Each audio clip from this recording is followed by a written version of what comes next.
Hey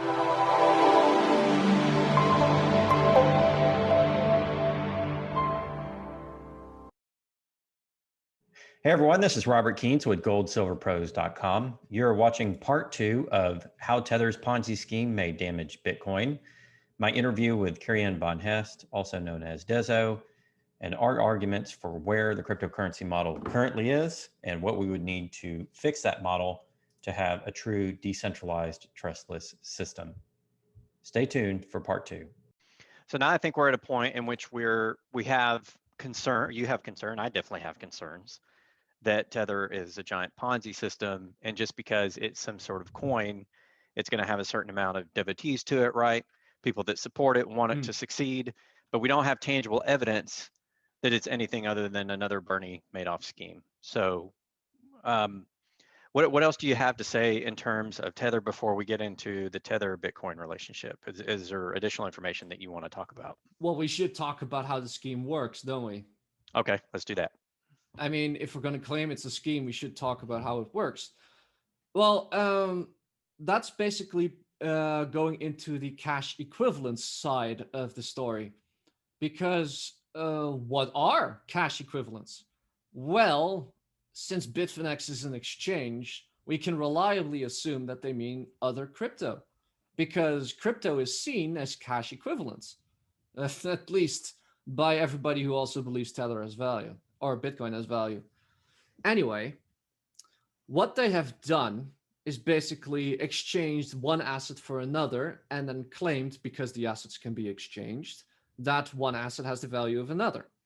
So let me run through an example that I have on my web, in the article on my website.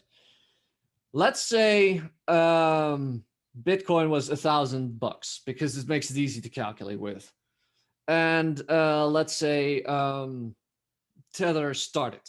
So Tether prints 1,000 tethers, which get bought up for $1,000. And now we have 1,000 tethers backed by $1,000. Now, let's say they have some issues behind the scenes and need to pay creditors in dollars. So what do you do? Well, let's say they just lose the $1,000 and now Tether is backed by nothing. Well, they can print tethers. They have this ability. The supposed backed by $1 is a promise, but it's not a legal promise. It's not a binding promise. They can just do whatever they want.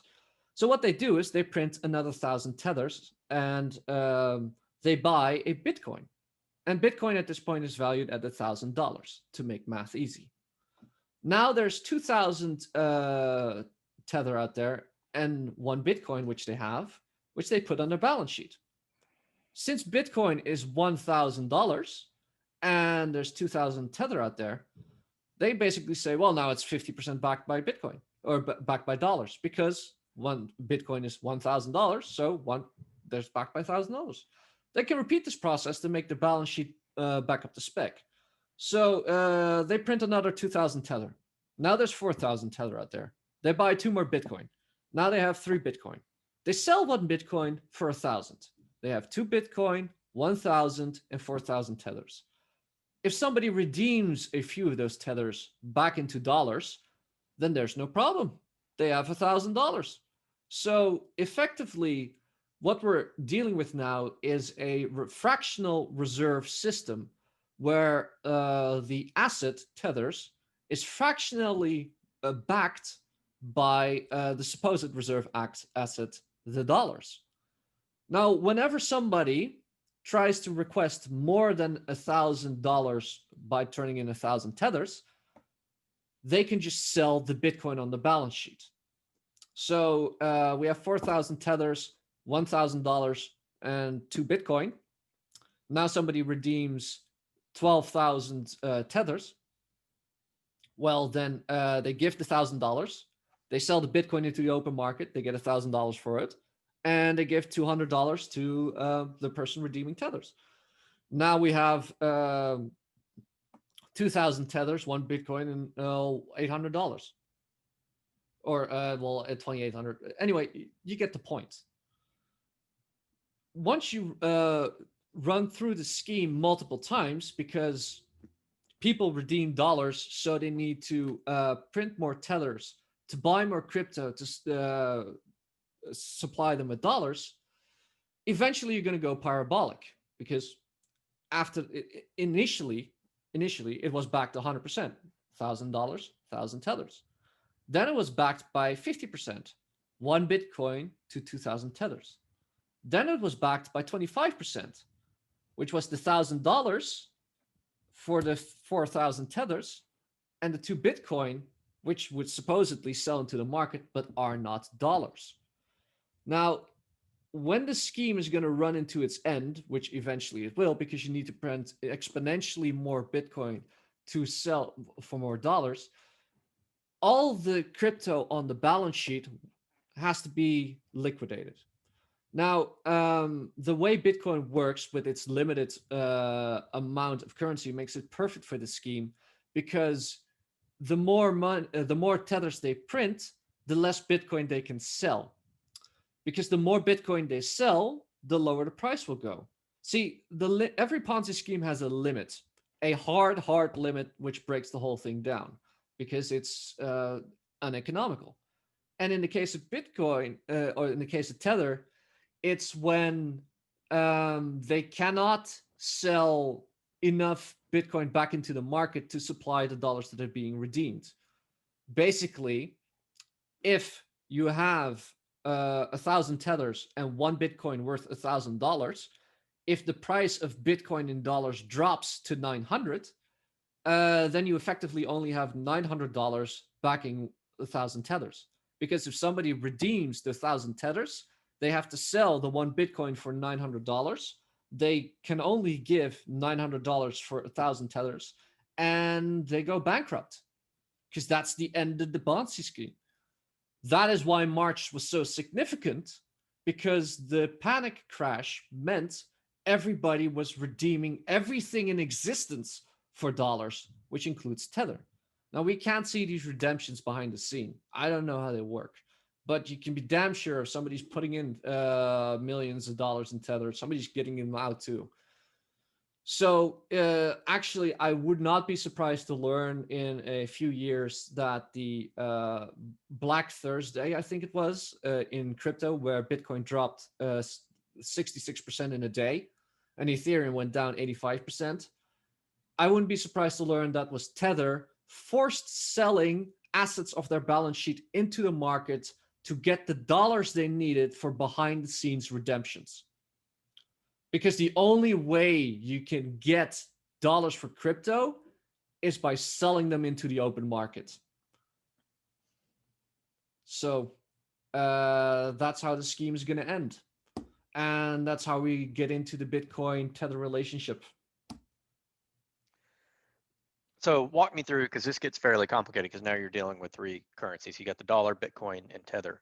So explain the situation on how selling Tether could have affected Bitcoin, Ethereum, so on and so forth, again, if you will. Well, that goes to, again, the cash equivalents. So the situation we are in now is that the Ponzi scheme is in an advanced stage. It is dying because it's gone hyperbolic. What this means is Tether now has so much crypto on their balance sheets that whenever people redeem dollars, they have to sell crypto. They almost have nothing in actual fiat anymore. Otherwise, it wouldn't have gone hyperbolic. Which also means that if the price of Bitcoin drops, they have a problem, because they won't be able to redeem the Bitcoin for dollars. So in order to keep Bitcoin, the price high, they basically just keep a lot of Bitcoin on their balance sheet. Again, because Bitcoin is a limited amount asset, there's only 18 million of them, or 18.5 million. If they don't sell the Bitcoin on the balance sheet and just take it out of circulation, due to the rules of scarcity and demand, the remaining Bitcoin will go up in value. So if they need to pay out $1,000, they don't print 1,000 tethers and buy 1 Bitcoin and then sell the Bitcoin for $1,000. No, they print 2,000 tethers They buy 2 Bitcoin, they sell one, and then they give that $1,000 out. But the one they don't convert to dollars is the one they keep on their balance sheet to increase the scarcity of Bitcoin and to increase the price of Bitcoin so that their scheme doesn't blow up in their face. I gotcha. And that is basically the scheme and the whole problem behind Tether, Bitcoin, and well, the dollar doesn't even enter into it. It's simply because there's a limit to that. Because again, if somebody redeems more dollars and all you have on your balance sheet is one Bitcoin, now you can't print 2,000 tethers. Now you need to print 3,000 or 4,000 tethers, buy 3 or 4 Bitcoin, keep 3 of them on your balance sheet, and sell one. That's the exponential character. They need to keep exponentially more crypto on their balance sheet to reduce the supply of crypto, to keep the price high, and to not have everything blow up. So the current prices in the crypto market are basically extremely artificially inflated due to what is essentially a central bank printing money. A central bank being the Tether. Yep. Okay. So explain, I guess now we want to get into, we'll go ahead and continue this out because I'm fascinated. So if you want to keep going. Sure, I got hours. Okay. So let's walk into your argument that this scheme by Tether could screw up Bitcoin. And my first question is, how does Tether have enough market power to screw up Bitcoin? Well, first off, we don't know what Tether has on their balance sheet, and that is the whole problem. Mm-hmm. But we do have a indication of how far along we are. And that is something anybody can check right now for themselves. If you go to investing.com and you just click on Bitcoin, just the Bitcoin price that you see under the crypto tab, you get to the BTC USD pair. That's Bitfinex's own pair, by the way. So love irony. If you go to that chart and you filter it on the basis of the monthly scale, or you can take 5 years, it's about the same. The bars at the bottom show you trade volume. Trade volume counted in trades. Now, if you go to CoinMarketCap and you look at the volume there in Tether, it seems like the volume in Tether is still normal, or has even grown in volume. But that counts the transactions times the price of the asset. And the price of Bitcoin since the bottom of 2019 has gone up tremendously. So the rise in price of the asset compensates for the drop in volume, but that doesn't mean that the drop in volume hasn't happened.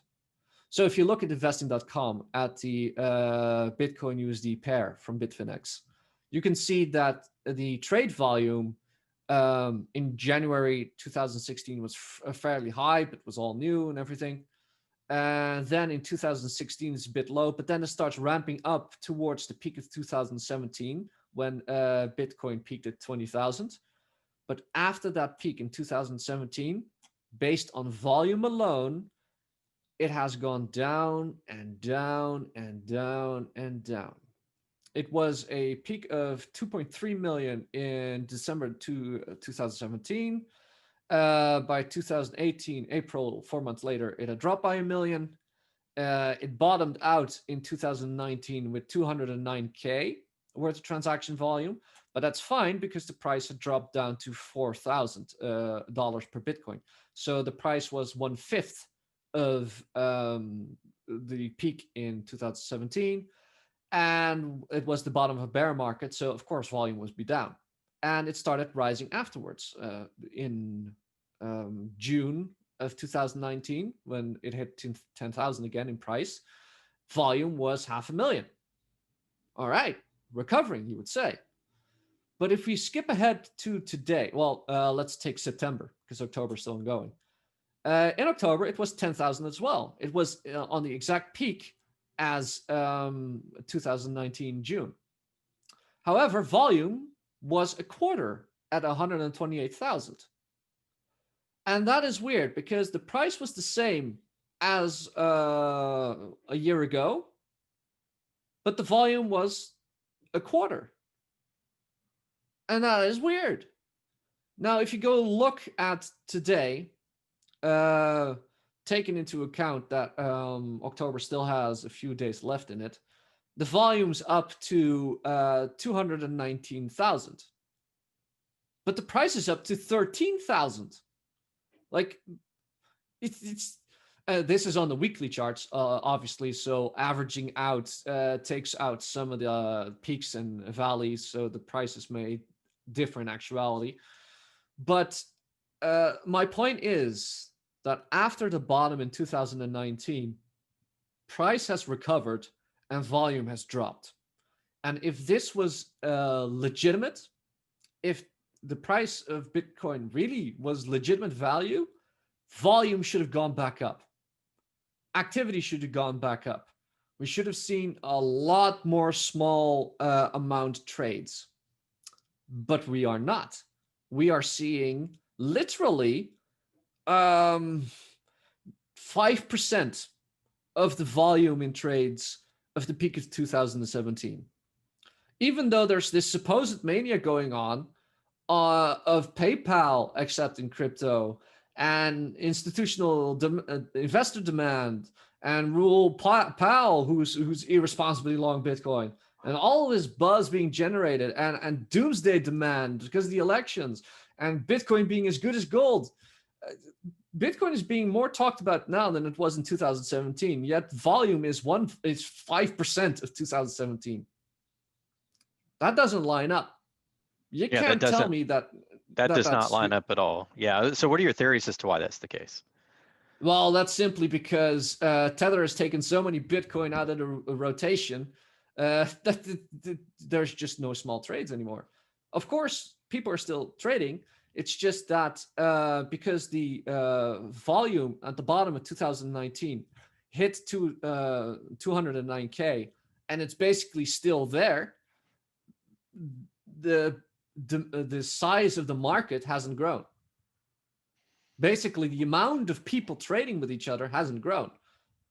The amount of dollars being traded, dollar equivalent being traded, that has grown. So the perception of value has increased, but the number of people trading hasn't grown. And that is simply because of scarcity, because crypto are limited assets. Even though stuff like Ethereum can be printed, it also still has to be mined. So just because there's no hard cap mathematical limit doesn't mean the asset isn't limited in some way. In the same way that there's plenty of gold in the ground, but you're not going to pull it out in the next day. So it takes time. It's true for all crypto. So is this a supply-demand thing where if yes. Tether is purchasing just a ton of Bitcoin, taking it off the market, they're creating artificial or what we consider a temporary scarcity? Yes, that's exactly what's happening. Okay, so you're decreasing at that point in time the amount of Bitcoin that people want to put in the market to circulate or to have circulating. Just like if you took out, $1 trillion US dollars, you have less US dollars, they all of a sudden become more valuable because there's less of them for every transaction that you have to have. So the same thing's happening in Bitcoin. That also implies that at some point when those Bitcoin come back onto the market, you're going to see maybe a different effect, right? You're going to see the opposite. Well, that's the end of the scam. Obviously, this cannot continue. The scam has gone parabolic. The fraud investigation in Bitfinex will just uncover the whole mess. Eventually, it's going to crash, if not by itself, then by the regulators. Because, they just need to keep printing more. At some point, they're going to print 10 billion in a day, 100 billion in a day, and people are going to start questioning it. When that happens, regulators step in, they look at the balance sheet, they see that they don't have the dollars to satisfy their creditors in dollars, so they must declare bankruptcy. Nobody's going to want to touch this after they declare bankruptcy, so you can forget Chapter 11. It's going to go straight into Chapter 7, pure liquidation. Now, when the liquidators step in, they don't care. People need to understand this. The only job a liquidator has in bankruptcy is getting as many dollars or whatever asset was promised back to the people who it was promised to, the creditors, as they can. Now, naturally, because of this scam and the nature of the scam, Tether has a lot of crypto on the balance sheet. So, how do you liquidate crypto? There is only one way. You sell it into the open market. So that is exactly what they're going to do, because that is what they have to do. They are liquidators. They don't care. They only look for the dollars. If they have to get the dollars out of the market, they will get it from the market. So they will sell into the market. And considering the size I think this scam is, which is based on volume quite considerable, there's no other way out than to see the price of crypto drop because of oversupply.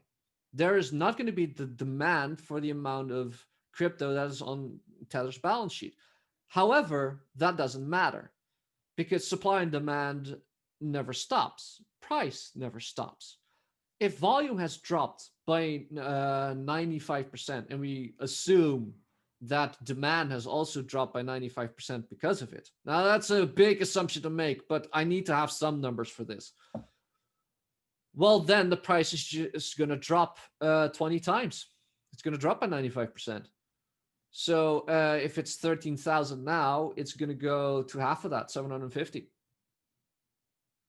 Simple as that. So you believe that Bitcoin could crash because Tether has purchased so many in order to propagate its Ponzi scheme, that once the Tether situation is found out and they go into liquidation, whether forced or maybe they panic and they just dump it all. I mean, however that occurs, that's going to crash the price of Bitcoin because they have so many. So how many Bitcoin would that take? Because 1 million, 1 billion, it doesn't matter. I mean, like I said, we don't know what the size of the scam is, but considering the numbers I just mentioned with the market cap, it'll be considerable. The thing is, if they have 1,000 Bitcoin on the balance sheet and 1,000 Bitcoin get liquidated, nothing will happen because, well, that's not enough to move the needle.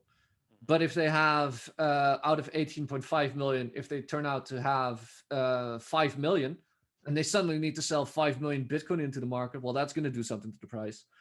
Now, let me be clear. Just the price dropping isn't going to kill Bitcoin because many people, and they're not going to tell you this, but I found out that many people in the crypto space are already aware that Tether is a scam and they don't give a fuck. All right. I've already had somebody, since I've been harping on Twitter about this, somebody sent me a private message and angrily said that he was going to, well, not angrily, but he was going to find a way to prove that I was wrong with the whole Tether thing. He came back to me a week later and he basically said, all right, so I talked to a few people and all of them either didn't care or they already knew. So I asked him, all right, so you researched this for a week and you could find no evidence that I'm wrong. And he said, yes. Well, all right. So we should get into why Bitcoin will die. And that is because of the nature of Bitcoin itself and the nature of blockchain itself, the nature of proof of work. Trust is a bitch because it only gets moved. For instance, if you were to create a crypto backed by gold, well, then it's not backed by gold, it's backed by a promise. The promise of whoever made the coin that they have gold to back it. So you're just going to get back to a promise. Now, to make a long and complicated story short, the security flaw in Bitcoin, because trustless doesn't exist, there's always going to be a key to the lock that needs to open again. And that's the 50% attack. Basically, if somebody obtains 50% of or more of the computing power of the network, they can double spend coins and steal coins. They cannot print more, so the coin cap won't go up. It's just that every transaction that is made, they are basically the ones who verify it. They can calculate the transaction and verify the transaction before anybody else on the network can verify it even once. So they're basically in control. They can redirect any transaction to their own wallets, intercept everything, and the trust is lost. The effect of this can already be seen in the Bitcoin forks, because Bitcoin Cash and Bitcoin Gold are both forks of Bitcoin. They have the same principles. You need energy to generate them, and they have a limited market cap, or a limited circulating supply. I mean, you can only have 21 million Bitcoin Cash, just as you can have 21 million Bitcoin. Now, Bitcoin Gold was the less popular of the two, and it suffered 50% attacks. One at the beginning of the year, I think, or in any case, before the pandemic, and one last July as well. Bitcoin Cash hasn't suffered the 50% attacks. Bitcoin Cash has a market cap of about 4 billion at this point in time. And Bitcoin Gold has a market cap of 141 million. Considerably less, which again goes to the point of energy. If it's just a copy of Bitcoin and it all uses a lot of energy to generate, it should be worth about the same. But apparently it's not. It works on faith. So what's going to happen when Tether gets liquidated is that all the Bitcoin get on their balance sheet gets sold into the market, and the price is going to drop, as I already said. Well, Bitcoin also has a production cost, because it does cost energy to make. It's just not retained in the thing. So thanks to the halvening this year, which was the cutting in half of the block reward when you find one block of Bitcoin. So when you calculate the transaction, when you find the hash that you're looking for, you get Bitcoin. So Bitcoin is still printed at this time. It just gets printed progressively less. That amount used to be 11.5, I believe, or 11.25 Bitcoin. And in May this year, it went down by half to 6.25 or something in the six. So this also means that the production cost doubled, because you use electricity to run the computer that calculates the Bitcoin. So you need to pay electricity costs. Since the amount of Bitcoin generated by each miner halved, the amount of electricity used by each miner doubled, so your production costs, your raw resources, doubled. It's a bit iffy on what the exact price of producing one Bitcoin is, because it relies on technology that continually advances, upgraded miners, hash rate, yada, yada, yada. So best I could find was around the halvening that the expected production cost of Bitcoin after the halvening was going to be about $6,000 to $8,000, depending on location, electricity costs, technology, etc. This also means that in March, so before the halvening, the production cost of each Bitcoin was $3,000 to $4,000. Now, in March, at the bottom of the panic, Bitcoin reached $4,500. That's the lowest price I saw. Or maybe it tagged something lower in a transaction, but that's where the price hovered for a little bit, 4,500. Now, 4,500 is more than 4,000. So Bitcoin never dropped below production cost. However, production costs have doubled since. So now it's 6,000 to 8,000. So my question is the Tether scheme going to drop the price of Bitcoin below 6,000, which would mean that Bitcoin, for the first time in its life, as far as I know, legitimately costs more to produce than it delivers, because you have to sell it at a loss. You produce it for, say, $6,000 per Bitcoin, and you sell it for, say, 5,000. So that's a loss. Now, that doesn't have to kill the Bitcoin, because the uranium miners will tell you you can produce for quite a long time under cost and still live. It's really hard, but you can do it. So that is exactly what they're going to do. And that's also what Rick Rule says. Miners being miners, they're going to try and make up for production costs on volume. Mm-hmm. So what's going to happen to Bitcoin is normal market forces. Normal market forces are going to rip it apart because the production cost of Bitcoin drops below the selling cost and it goes negative. The independent miner drops because it's no longer profitable to produce it. So first, the small companies will drop. There will be mergers, there will be consolidations, but the same thing will happen. The people with the deepest pockets will live. Now, as Rick Rule also says, the cure for low prices is low prices. And as long as somebody believes Bitcoin has value, somebody was willing to pay for it. And as I said, if volume is down by 95% at current price, Bitcoin will still be about $750 per Bitcoin. It's still substantial.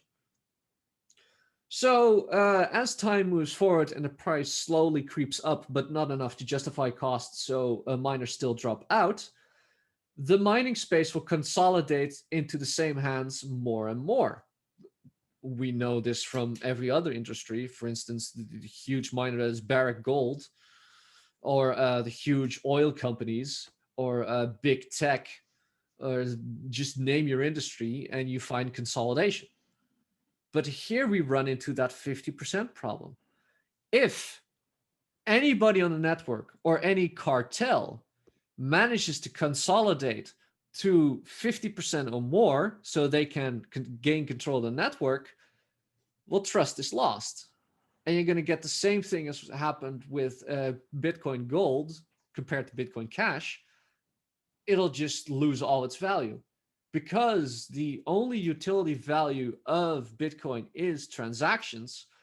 Once you lose the faith in those transactions because the central authority gets corrupted, or in the case of crypto, there is a central authority which is not supposed to be there, well, then the transaction capability becomes worthless.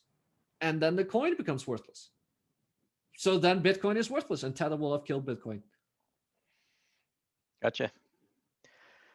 That is an astounding argument, and I have a couple of follow-ups for you. Do you think it's possible, let's say for some reason Tether doesn't kill Bitcoin right away, could there be other scams run with other crypto coins similar to Tether?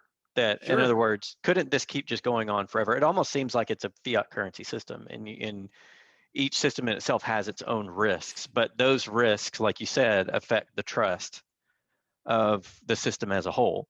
Well, So if we think about it from a fiat currency perspective, if the dollar being the predominant fiat currency fails, it will call into question a lot of the other fiat currencies because they're based upon the same model. Now, it may not take them all down, but it will raise awareness of the fragility of the system. So how many crashes do we have to have in the crypto world before it begins to affect the overall trust in any of the cryptocurrencies? I don't think, well, first off, I don't think cryptocurrencies will ever go away. As I stated in my own article, there is value in trustless transactions, there's value in distributed ledgers, and mathematical limitations on currency. Doesn't have to be a hard limit either. I mean, it can't just be a ratio or percentage or something like that. But the fact that we can mathematically limit that is a very valuable investment.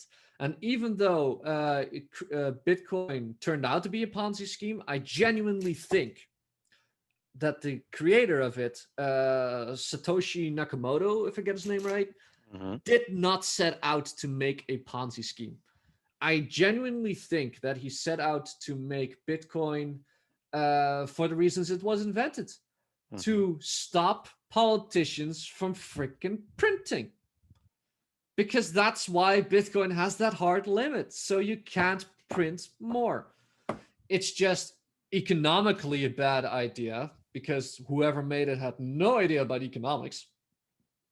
But it's fine. It's an invention. It happened and it brought value into this world, even though the coin itself has no value. The invention certainly does. So I don't think crypto will ever go away. But well, obviously the purge is going to turn people away, the retail investor, and it's going to push the whole thing back underground. And it needs to happen because, as I've stated multiple times now, the crypto community just needs to take a long, hard look at itself and determine what really has value, because they're all bullshitting each other. And that is turning away a lot more investment than they realize, because now everything is fine. But at one point, the price is going to go down. Even if it's not a scam, normal market forces are going to push everything down again. And at that point, the people who said it's only going to go up, well, they just lose credibility. How are they, after the crash, are going to tell people, look, now it's okay. I know we were wrong before, but now it's okay. Well, if somebody lost their life savings because of that person, they're not going to trust them anymore. So that's just going to push it a generation underground or two, which might even be a good thing because it puts it out of the eye of the current central bank system. Which is another point which I want to remind everybody of. It was supposed to be designed to go around the central bank system, and now I hear that the exchange called Kraken is a legitimate fractional reserve bank. How's that for independence? So, now that you brought in the banking argument, I could write probably a 15,000 word article on banking and its relationship to the crypto, but when I went back to really examine Bitcoin, I went back to the white papers. I went to all of the arguments on Bitcoin and read the technical papers, including the Lightning Network. And the problems that the Lightning Network was created to solve, but didn't really, I think, exacerbated the problems and highlighted the weaknesses. What the cryptocurrencies are, version 1 of the cryptocurrencies is essentially a digital version of the early banking system. There are so many ties or things that are just like the early banking system that you can see in the cryptocurrencies, and may be a good idea, but definitely have issues. The Lightning Network in particular, the way it works is you have to have liquidity providers to push Bitcoin down the Lightning Network. It's not as if person A can go to person B and hand over a Bitcoin. Especially if there's more than two parties. Let's say there's person A, B, and C. And one of the problems that cryptocurrency purports to solve is the ability to cheaply and effectively, quickly transfer value across the chain, across distance, right? Or across, because if not, you wouldn't need it. I mean, if it were easy for me to just attach money to a paper airplane and shoot it across the world, or Bitcoin was created because transaction argument, because Swift is horrible and the fees and all that good stuff. So in any case, if person A wants to get money to person C, so person A wants to transfer let's say 2 Bitcoin to person C for products purchased, person A pushes it, has to go through person B in the chain. Person B only has 1 Bitcoin. The transaction stops on the Lightning Network because the liquidity has to already be in the network to transfer the money. That's how it works if you go to the white papers for Lightning Network. So what you end up having in order to facilitate all these trades is not a completely decentralized network, because at any node on the network that has a lower value than the transaction being proposed will stop the entire transaction.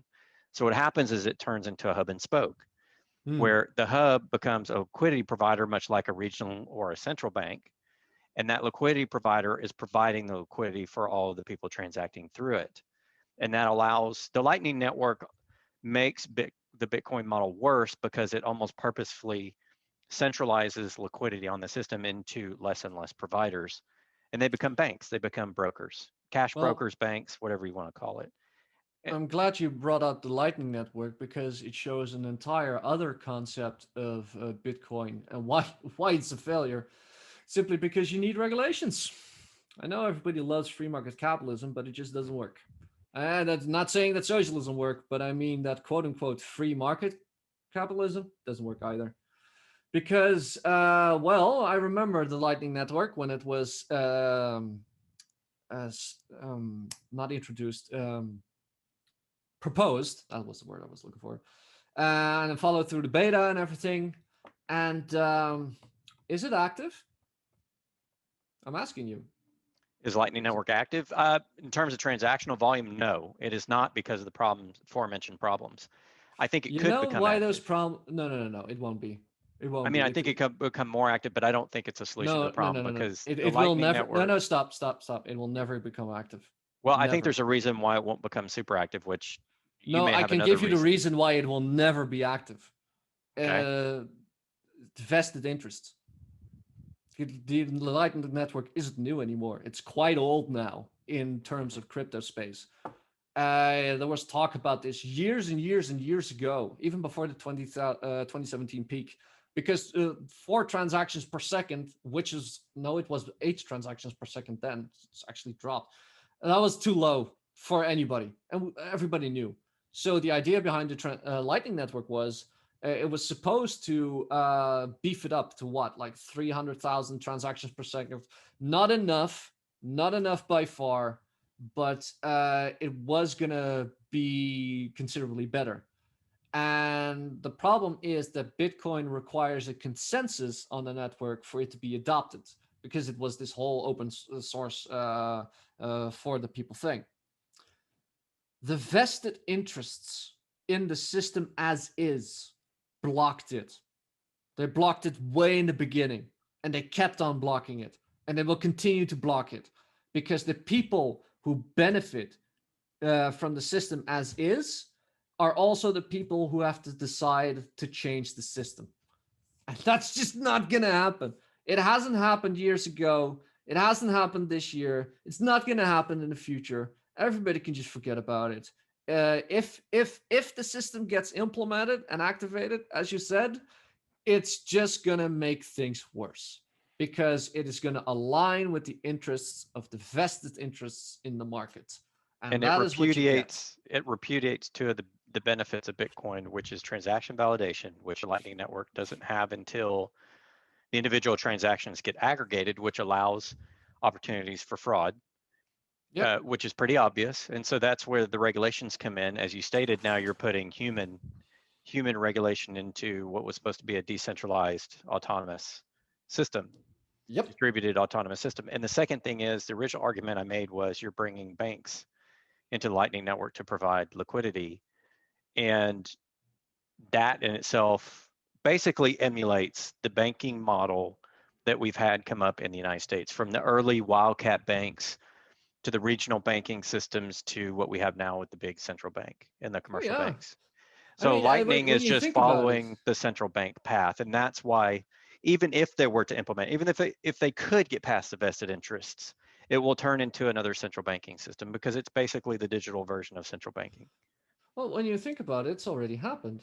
I mean, if you use monetary history as an analogy, you can say that the invention of Bitcoin was basically gold coinage, the blockchain, and it came into existence.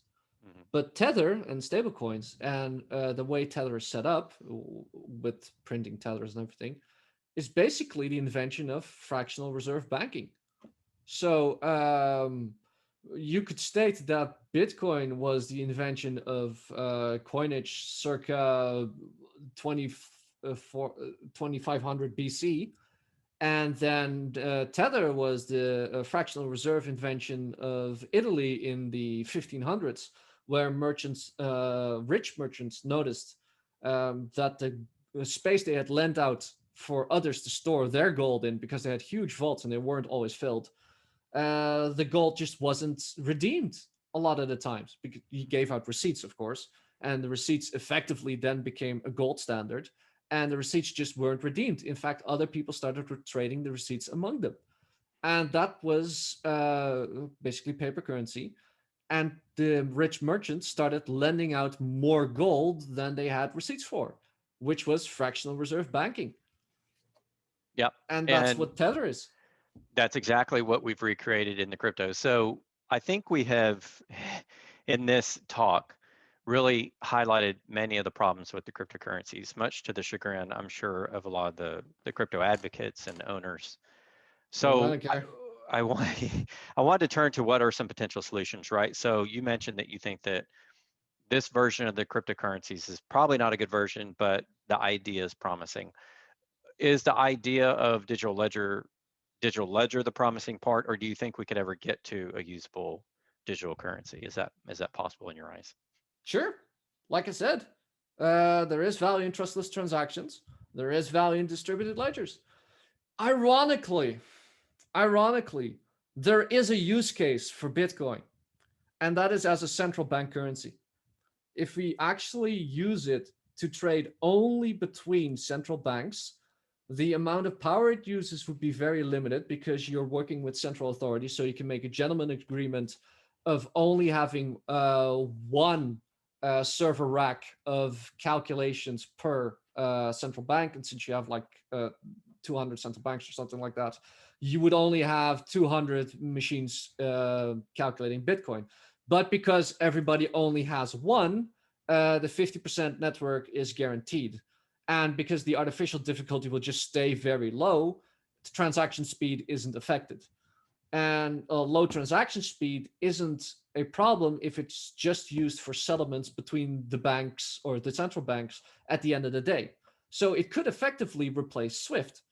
And because it's basically a public ledger, you wouldn't need verification. Well, you could just set up a verification node outside of the central bank system. So if you wanted to make sure that all the central banks are playing nice, anybody outside of the central bank system could set up a verification node to just verify all the transactions.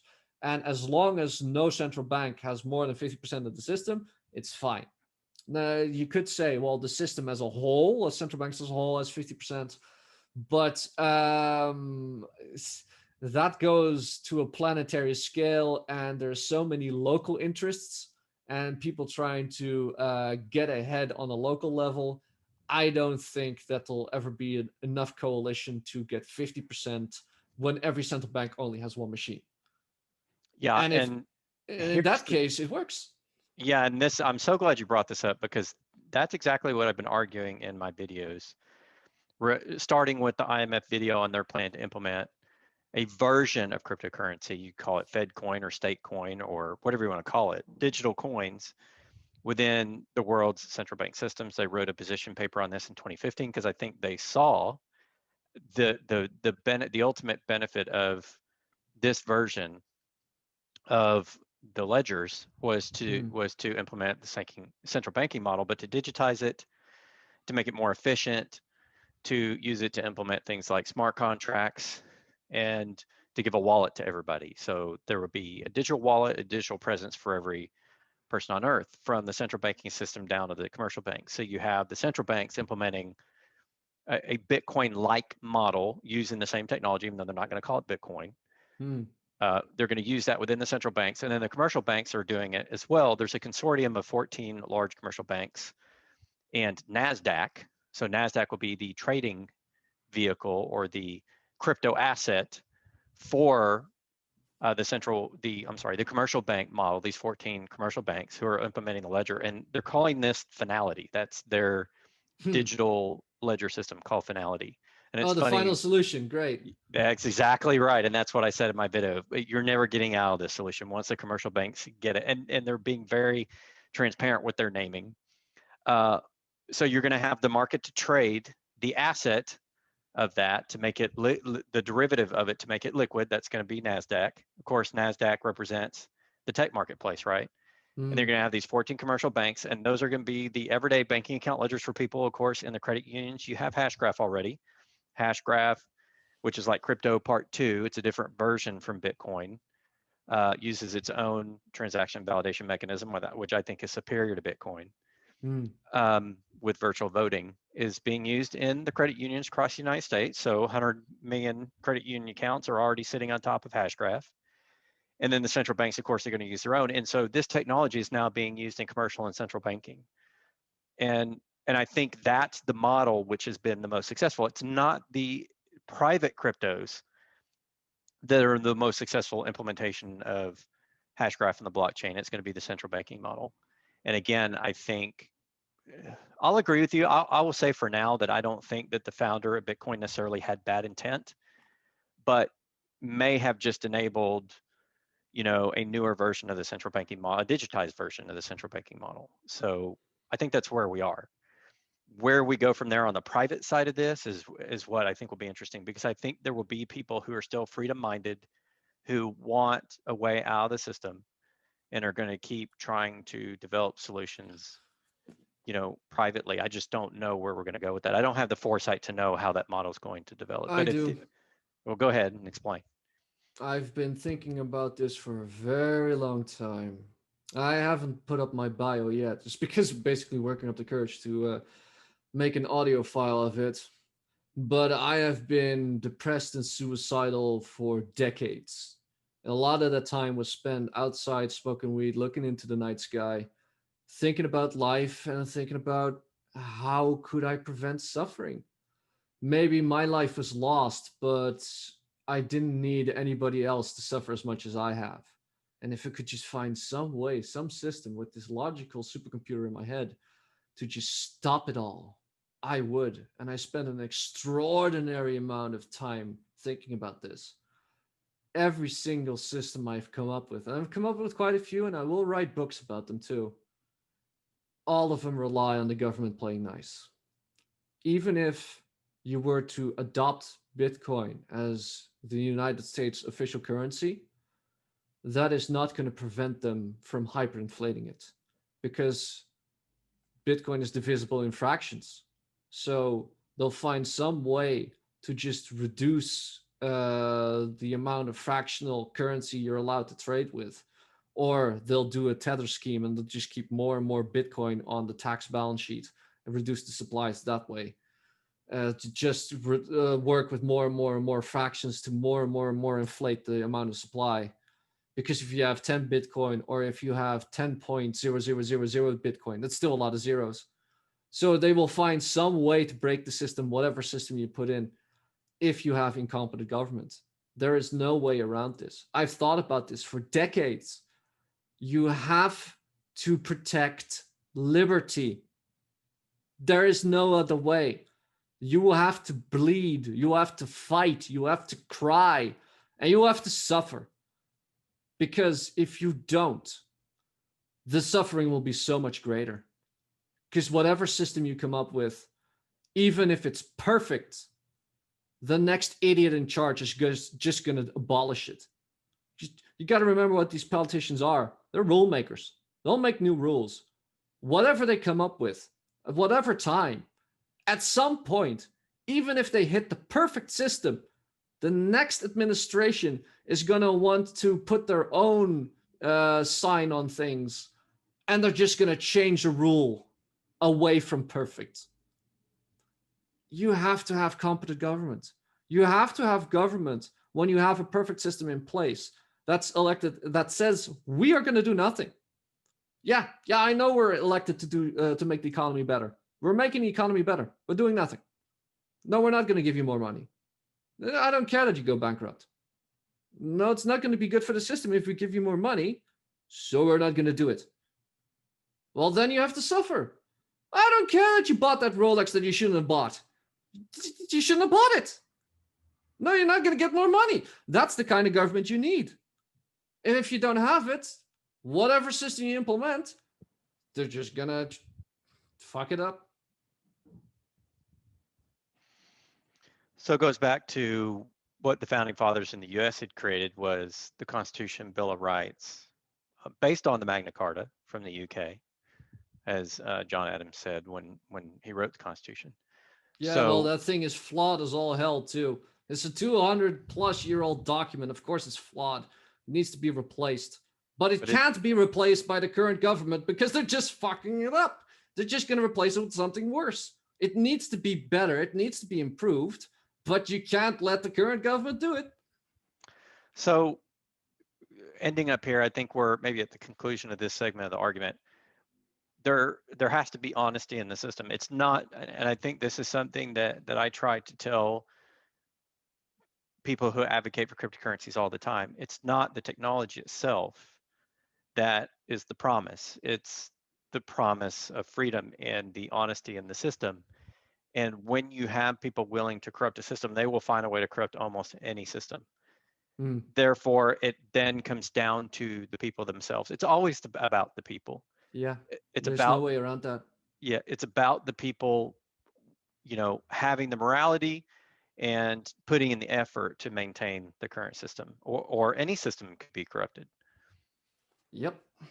And so do you think going back to the cryptos for a second, do you think there's any way that a Bitcoin-like system, maybe it comes with vast improvements over time, as they get better, we get Bitcoin 3, 4, 5, 6, 7, 8, 9, 10, right? Version 10, will there ever be a system with so few flaws that will actually surpass, what we currently have with either gold or the fiat currencies? Is You're that basically possible? asking me if this is ever going to work.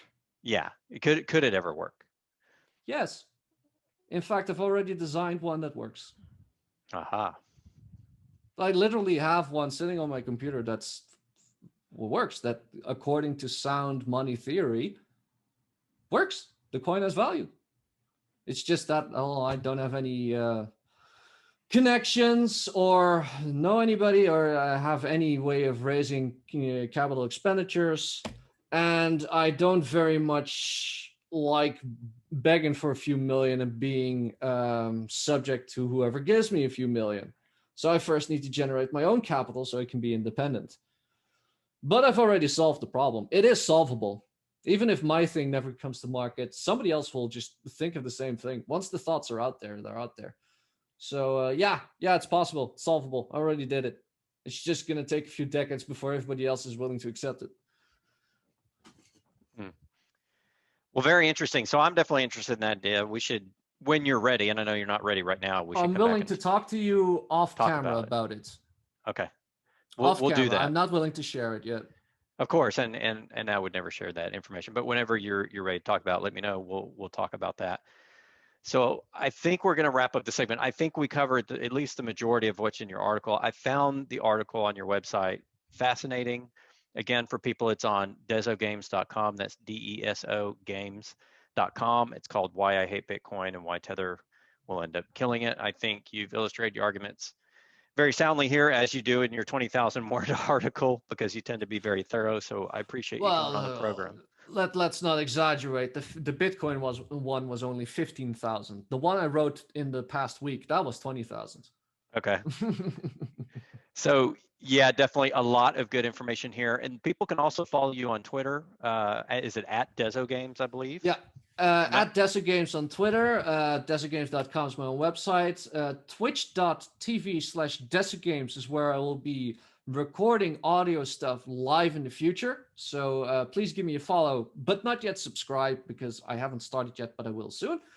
I have a YouTube channel as well, but it has no specific link yet. That it'll have repositories in the future. You can find it all on the contact information on my website, desogames.com. Fantastic. Thank you, Kieran, for joining again. We will touch base again for sure in the future, but I appreciate all the time that you've given today.